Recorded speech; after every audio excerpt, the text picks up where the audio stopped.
Hello, my name is Valentina Shaina and I presented Effort. And Effort right now involved in one project. It's Tour4All.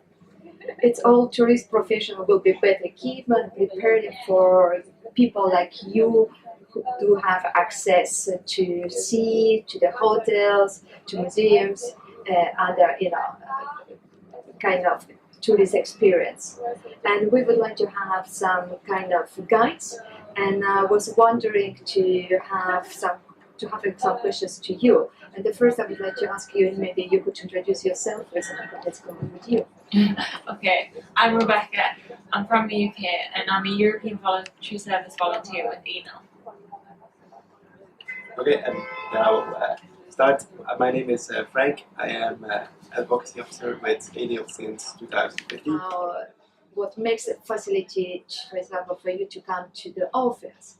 How it's easy to take maybe a local transport or maybe flights or trains. For example, let's go with you because you came from UK and you had a really long experience to get to Brussels then. Frank. Yeah. So I decided to take the train and the Eurostar over to come over to Brussels because I think the service on Eurostar is just fab. Like, you don't even need to book any assistance. You can book your ticket online, which isn't often the case with when you book an accessible transport. You usually have to do it over the phone and go into lots and lots of detail about what your wheelchair is and what your needs are. But on Eurostar, it's not like that at all. You just click book like any other passenger would, which is brilliant. And then, particularly the new Eurostar trains are really accessible. There's lots of space to move around, and yeah, it's a really nice carriage. But I will try and avoid flying as much as I can because I have flown with a powered wheelchair in the past, but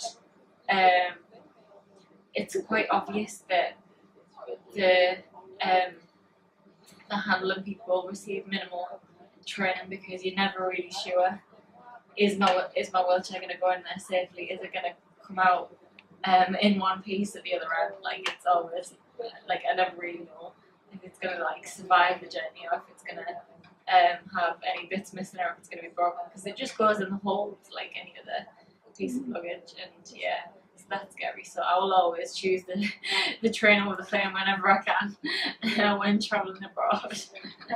And did you also had assistance? Yeah. Yes. On the train, on the Eurostar, you don't actually need to book assistance in advance. It's just when you check in, they ask, do you need help in hand to get on the train, and then you say yes, then it's all sorted for you, which is fantastic because in the UK they recommend that you book your tickets and assistance 48 hours in advance. What about you, Frank? So living in. I'm living in Sioen, which is close to Hasselt in Belgium, so it's about an hour drive to the east of Brussels. And I'm coming to the office by car every day, not because I like standing in traffic, but because indeed public transport is not so accessible to get me from my home to the office. And also, as Rebecca said, to have to book it every day, 24 hours in advance, and to be there at these exact hours is kind of annoying because then when I want to go to a meeting or a meeting takes longer, it will require me to book another train. So, and I can't do that anymore because it's not 24 hours in advance. So that's why I prefer that in the car. But also, like Rebecca said, the most easy thing to do for me is taking the train or the plane or whatever to another country, because that are usually the journeys that you plan in advance more often, and also their European regulation is also very strong, so it's easier to book actually international trains for me to go to London than to book a train from Brussels to Hasselt. I have a question regarding summer break, because during the summer break I know all of you like to go in the warm city. Do you have some kind of experience? For example, maybe in Spain, in Italy, in Greece, or in Netherlands, or in Belgium? Well, yeah, because myself and my parents and my sister would normally go for a holiday to another European city, like pretty much every year. And my parents are big fans of the old cities with all the cobbles and all of the ruined castles and things like that. So yeah, it's definitely a challenge to negotiate all the cobbles and the hills, and quite often, like particularly when I went to Rome, I noticed that quite often there'd be a dropped curb on one side of the road, but then on the other side it would be up here.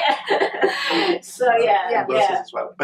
Yeah. It is a big challenge to negotiate. It's only in the past few years that I've really taken my power share to those places. Like usually I would quite okay to get an accessible room, but then when you actually get to the room, you see whether or not it is actually accessible, because we've had rooms that are marketed as accessible but maybe doesn't have a seat on the shower, or only has one bar in the whole bathroom, and it's like, okay, so you put a few modifications in, but this doesn't make it accessible.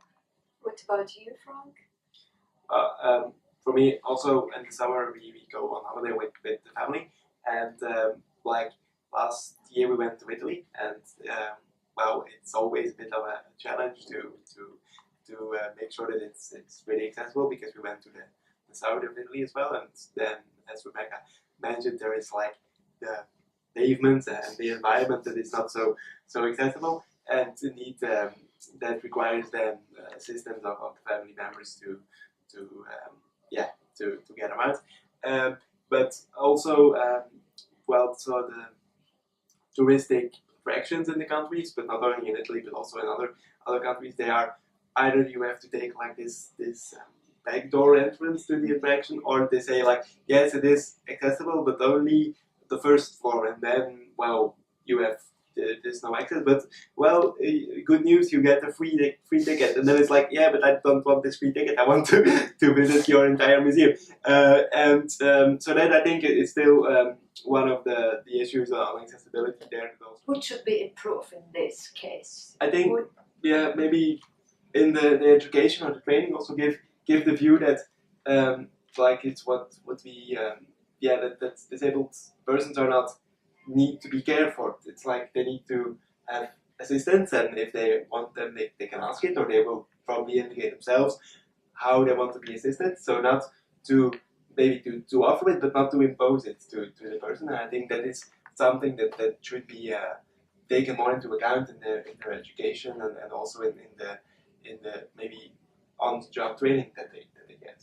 And one way of doing it is to just maybe involve disabled people in this, and have disabled people involved in delivering those trainings or giving them. So I think that would be a good way of making sure that it's more. And my last question to you: do you have any recommendations? I would say there are many things that need to be improved, but one of the first things is making sure that transport is accessible, and particularly air travel.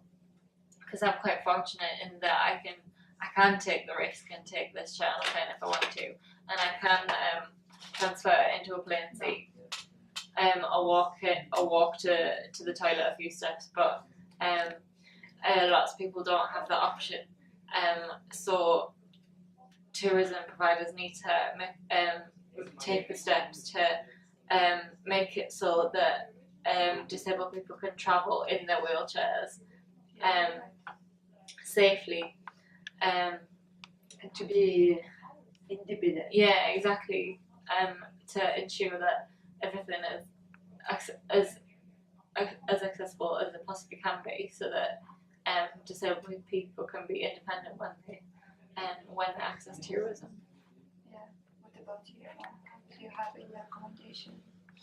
Yeah, I think indeed that there's many things to be improved, and transport is a really important one. But the recommendation that I would also give is that's to, when you think about tourism and transport or touristic attractions or any monuments, is to, if you want to make it accessible, ask disabled people with many different disabilities, ask wheelchair users, ask blind people, or ask people who are maybe deaf, to how they would make it, or they would adapt the touristic environment to make it accessible. Involve the people, and then you will be sure to have a solution which is, well, which works for the people you try to target, and also which is the best possible solution you can have, so you don't have to make investments twice or 3 times to correct mistakes that you maybe made the first time. So that would be the recommendation.